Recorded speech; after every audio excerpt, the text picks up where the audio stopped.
이 말씀은 요한복음 19장 28절부터 마지막 절까지 말씀을 봅니다. 요한복음 19장 28절부터 42절까지 말씀을 저와 여러분들이 한 절씩 교독하고 마지막 절은 다 같이 받들어 읽겠습니다. 그 후에 예수께서 모든 일이 이미 이루어진 줄 아시고 성경을 응하게 하려 하사 이르시되 내가 목마르다 하시니 거기 신 포도주가 가득히 담긴 그릇이 있는지라. 사람들이 신 포도주를 적신 해면을 우슬초에 매어 예수의 입에 대니 예수께서 신 포도주를 받으신 후에 이르시되 다 이루었다 하시고 머리를 숙이니 영혼이 떠나가시니라. 하여 주옵소서. 자기들이 하는 것을 알지 못함이니이다 하시더라. 그들의 그의 옷을 나눠 제비를 뽑으세. 잠깐만요.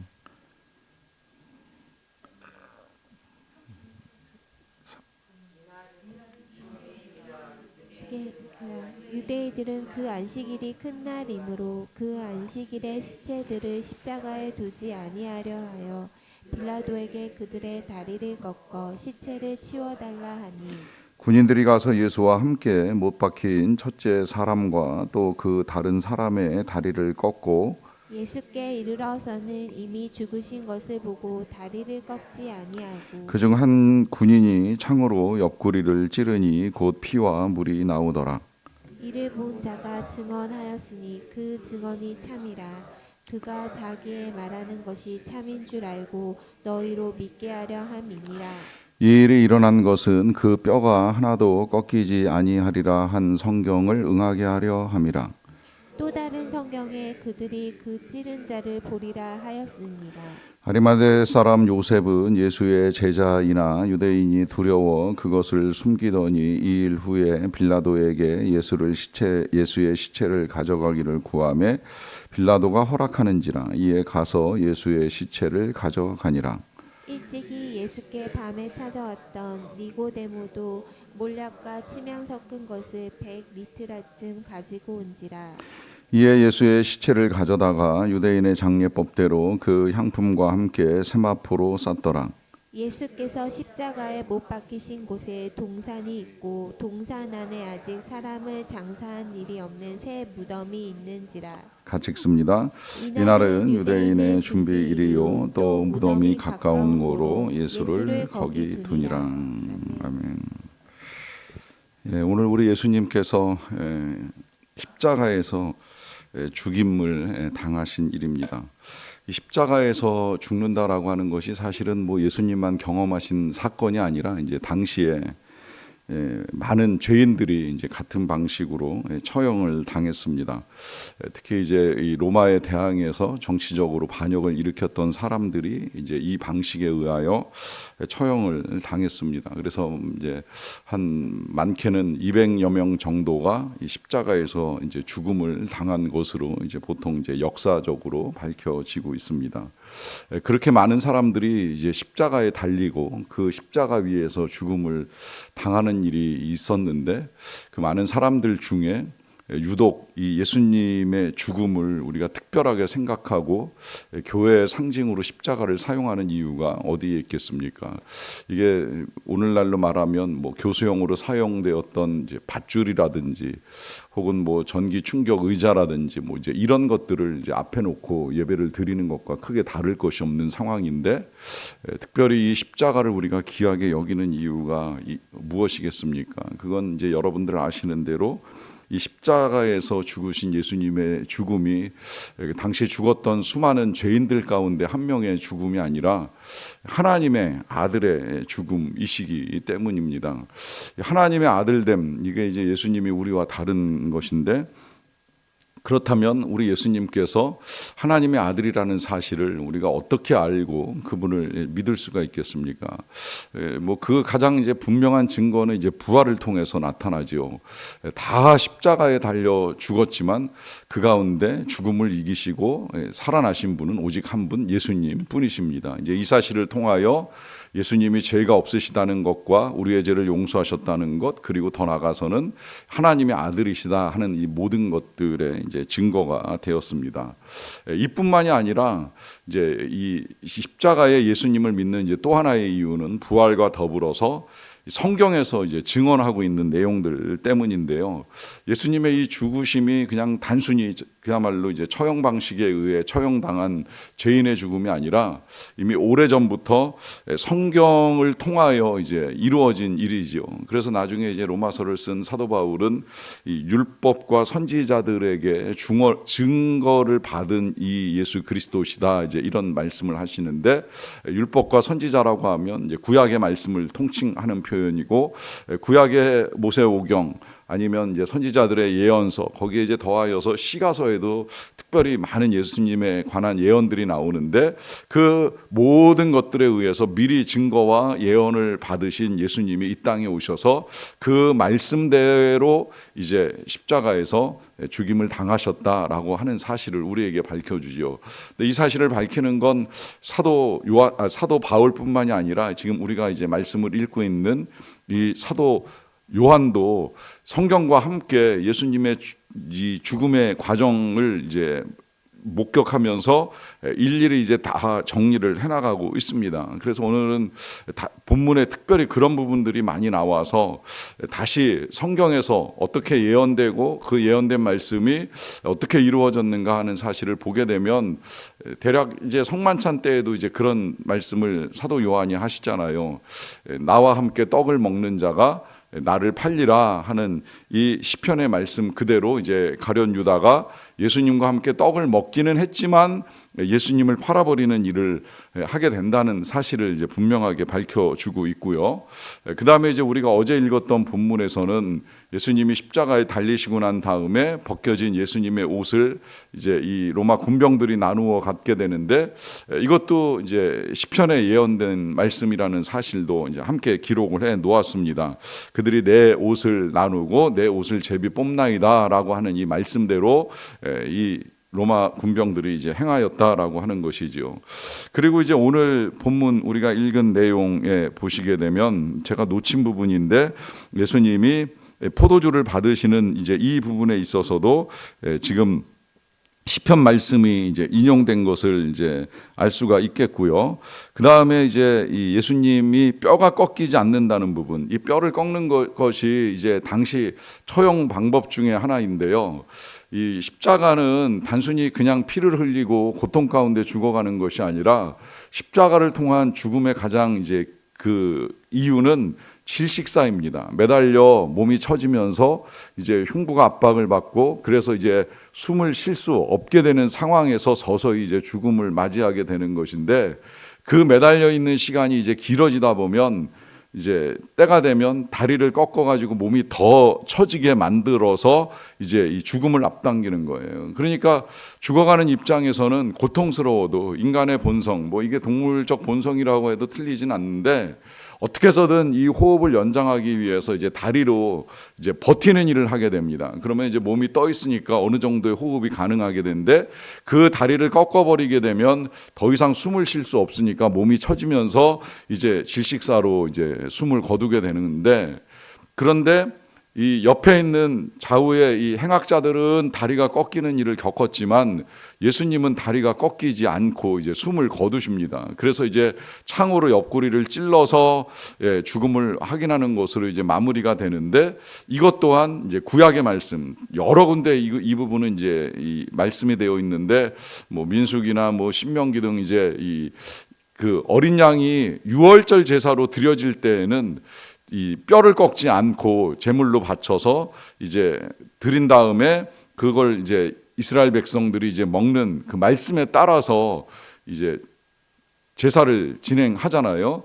근데 이 사도 요한은 특별히 우리 예수님을 보는 관점이 참 다양하게 나타났어요. 우리가 지금까지 읽어온 대로 목자로, 어둠 가운데 비치신 빛으로, 그 다음에 죽음을 이기시는 생명으로, 길이요 진리로 다양하게 이제 예수님의 모습을 소개하는 가운데, 사실 제일 처음에 1장에서 소개하는 건 빛이고 생명이신 예수님과 더불어서 세상 죄를 지고 가는 어린 양이라는 표현이 나오잖아요. 이 어린 양 부분에 이제 초점을 많이 맞추거든요. 그러다 보니까 어린 양 예수 그리스도께서 십자가 위에서 그의 무릎이 꺾이지 아니한 것 또한 성경이 응한 사건이다라고 하는 사실을 이제 우리에게 밝혀주고 있습니다. 거기에 이제 옆구리를 찔리신 것도 시편에 나와 있는 말씀 그대로 그 찌른 자를 보리라 하시는 말씀이 이루어진 것으로 보시고요. 그 다음에 이제 마지막에 부자의 무덤에 이제 장사되는 것, 아리마대 사람 요셉의 무덤에 장사되는 것도 스가랴 12장에 이제 예언된 그대로 예수님이 이제 매장이 되셨다는 걸 이제 확인시켜 주죠. 이것 또한 중요한 것이 이 부분이 이제 영화 이 패션 오브 크라이스트 부활에서 이제 나오는 장면인데, 예수님이 죽고 나서 부활하셨다는 소문이 퍼져나가기 시작을 하니까 이제 이게 누가 시체를 숨겼다고 오해한 사람들이 예수님의 시체를 찾아다니잖아요. 그 찾아다니는 자리가 무덤이 아닌 데가 많아요. 그냥 이렇게 시체를 버려둔 시체를 버려둔 이 그 골짜기들이 있는데, 그 골짜기들에서 이제 예수의 시체가 있을까 하고 이제 막 시체들 사이를 뒤적거리는 장면이 있잖아요. 이게 왜 그러냐면 무덤을 쓰는 건 부자들 이야기고요. 당시엔 대부분이 가난했는데 감히 어디에서 무덤을 찾고 무덤을 쓰겠습니까? 그러니까 그냥 시체 버리는 쓰레기장 같은 데다가 다 던져놓고 끝나는 거예요. 그러니까 혹시 그런 데 숨겨져 있을까, 그런 데 버려져 있을까 해가지고 이제 이 예수님의 시신을 찾는 이제 군병들의 모습이 영화에 등장하게 되는데, 이건 아니잖아요. 우리 예수님이 하나님의 아들이신데 그런 데서부터 부활하신다. 이제 이게 아니니까 우리 예수님이 부자의 묘실에 장사된다는 사실을 성경에서 이제 미리 예언이 되고, 그 예언대로 우리 예수님이 부자 아리마대 사람 요셉의 무덤에 들어가셨다가 이제 다시 이제 부활을 하시게 됩니다. 그렇게 이제 우리 예수님이 성경의 말씀을 다 이루셨기 때문에, 그 말씀을 이루시고 이제 세상을 떠나실 때 오늘 본문에서 포도주를 받으신 후에 다 이루었다라고 하는 말씀을 하시는데, 이 다 이루었다라고 하는 말씀의 의미는 뭐 그것 또한 우리의 구원을 이루셨다, 하나님의 뜻을 이루셨다 하는 말씀인 것 틀림이 없는데, 저는 여기에 더하여서 이 구약에 예언된 모든 말씀들 또한 다 이루셨다 하는 의미로 하신 말씀이 아니겠는가 하는 생각을 하는 거예요. 그렇게 이제 우리 예수님은 이 모든 말씀들을 다 이루시고 이제 죽음을 맞이하셨는데요. 이 죽음을 맞이하는 과정 중에 이제 우리에게 의문을 불러일으키는 두 사람이 있잖아요. 그 두 사람은 이제 아시는 대로 아리마대 사람 요셉과 또 이 유대 관원 이제 니고데모라고 하는 사람입니다. 자, 이 사람들 지금 오늘 이제 본문에서 그들이 하고 있는 일들을 보시게 되면 이게 이제 부활 후에 일어나는 사건이 아니에요. 죽음과 함께 이제 그들이 하는 일들을 보여주는 거예요. 부활 후에 예수님이 살아나셨으니까 살아나신 거를 보고 제자들처럼 뭐 회심하고 이제 기도하고 삶이 달라져 가지고 이런 일을 한다고 하면 그들이 지금 보여주는 것들이 뭐 당연할 수 있다고 생각을 하지만, 부활도 아닌 죽음 후에 실제 성경이 표현하기를 두려워서 숨기던 사람이라고 표현을 하고 있습니다. 유대인이 두려워서 그것을 숨기던 아리마대 사람 요셉이 예수님의 제자인데, 이 예수님의 죽음을 보고 나서 이제 빌라도에게 들어가서 예수님의 몸을 달라고 하고 그 몸을 잘 장례 치른 다음에 자신의 무덤에 이제 안치해 드리는 일을 하게 되지요. 그래서 이제 말씀의 성취를 이루게 되는데요. 이제 이와 더불어서 니고데모, 밤에 예수님께 나온 사람, 뭐 그 이유조차도 역시 마찬가지로 그도 두려워 사람들의 눈에 뜨일까봐 이제 예수님을 몰래 찾아왔던 사람인데, 이 사람은 향품과 세마포까지 준비를 해 가지고 와서 이제 예수님 장례를 치르는 동안에 이제 함께 이 요셉하고 협업한 걸로 이제 보여집니다. 잘 생각을 해보면 가족도 아니잖아요. 그리고 두려운 일이 될 수도 있고요. 이거 잘못 건드렸다가 정말 이제 그 사회, 유대 사회 혹은 관원들 세상 속에서 매장도 될 수 있는 이제 그런 일을 하고 있는 거예요. 또 꼭 해야 되나? 귀찮은 일이 될 수도 있고, 장례를 치르는 건 누구에게나 힘든 일이 될 수 있고 위험한 일이 될 수 있는데 그들이 지금 용기를 냅니다. 오히려 제자들은 도망간 상황에서 그들은 용기를 내서 시체를 달라 하고 그 예수님의 시체를 가지고 잘 처리한 다음에 매장하는 일까지 이제 마무리를 잘 하고 있어요. 이게 부활과 성령 강림 이전에 일어난 사건이라고 하면 도대체 왜 그럴까? 전 늘 의문인데 다시 보면서 이제 몇 가지 이유를 찾을 수는 있겠더라고요. 이 사람들이 진짜 제자인 건 예수님을 잘 따라다녔고요. 또 예수님의 말씀을 잘 들은 것 같아요. 아니 오히려 이 12 제자들만큼의 빈번한 기회는 없었을지라도 시간이 되고 기회가 될 때마다 어떻게든 찾아가서 말씀을 듣지 아니하였을까 하는 생각을 드는 거예요. 그리고 눈으로 보았겠지요. 특히 이 마지막 상황, 마지막 이 예수님의 고난 앞에서 우리 예수님이 억울하지만 변론하지 아니하시고 또 죽음을 맞이하시지만 이 악한 사람들의 용서를 구하는 그 모습들 속에서 이제 감동을 받은 거 아니겠는가 하는 생각을 하는 거예요. 그러니까 예수님의 삶과 죽음만으로도 우리 예수님께서 하나님의 아들이시라는 사실이 분명하게 드러난 것이고 그 사실을 이 요셉과 니고데모는 믿은 것입니다.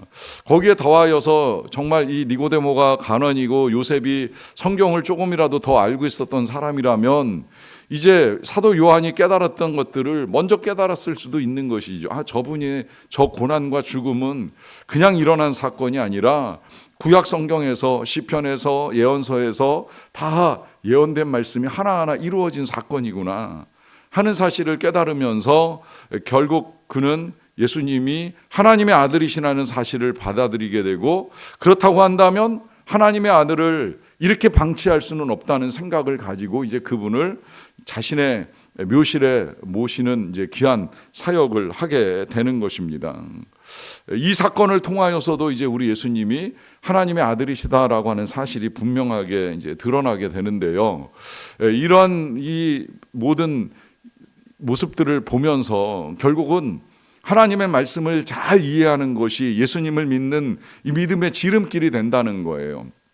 그 뼈가 꺾이지 아니하리라라고 하는 이 구약의 말씀을 통하여서 우리 예수님이 뼈가 꺾이지 아니한 의인이라는 사실도 이제 함께 확인을 하게 되는 것이죠. 그러니 결국 우리의 믿음은 말씀에서 시작이 되고요.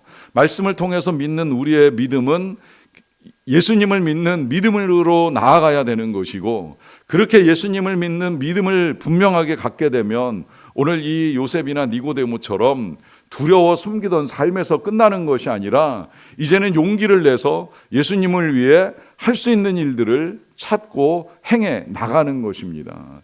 이게 이제 우리의 삶에 일어나야 될 변화들입니다. 그러하게 오늘도 말씀과 함께 하루를 시작한다면 주님을 믿으십시오. 주님을 바르게 알고 따르십시오. 그래서 강건한 삶의 능력을 드러낼 수 있는 저와 여러분들이 다 되시기를 간절히 축원합니다. 기도하겠습니다. 사랑과 은혜가 풍성하신 아버지 하나님 감사합니다. 우리를 위하여 독생자 예수 그리스도를 이 땅에 보내어 주신 은혜를 진심으로 감사드리옵나이다. 그 은혜로 말미암아 이제 우리는 하나님을 믿는 하나님의 백성이 되었습니다. 또 하나님께서 자녀 삼아주신 귀한 존재들이 되었습니다. 얼마나 감사한지요. 정말 하나님의 은혜가 무한하다는 사실을 다시 깨달으며 나아갑니다. 고난주간을 맞이하면서 밤마다 부어주시는 은혜가 얼마나 크고 귀한지요. 계속해서 우리의 삶을 인도하실 예비하신 은혜는 또 얼마나 귀한지요. 그 모든 은혜가 우리에게 향하고 있기에 하나님 우리가 어찌 주를 따르지 아니할 수가 있겠사옵나이까. 우리의 삶에 어떠한 일이 드리워진다고 할지라도 주를 믿는 믿음에 있어서 흔들림이 없을 것이며 우리도 이제는 말씀 따라 이루어진 모든 일들을 바라보면서 아리마대 사람 요셉처럼 또 니고데모처럼 살아가게 되기를 원합니다. 주님이 눈에 보이든지 보이지 아니하시든지 어떤 상황 속에서도 주님을 섬기고 주님을 모시고 주님과 더불어 살아가는 삶이 되기를 원합니다. 그리하여서 우리의 삶이 다하는 그날에 우리를 위하여 면류관을 예비하시고 상급을 준비하신 주님을 만나는 기쁨과 감격을 누릴 수 있게 되기를 원합니다.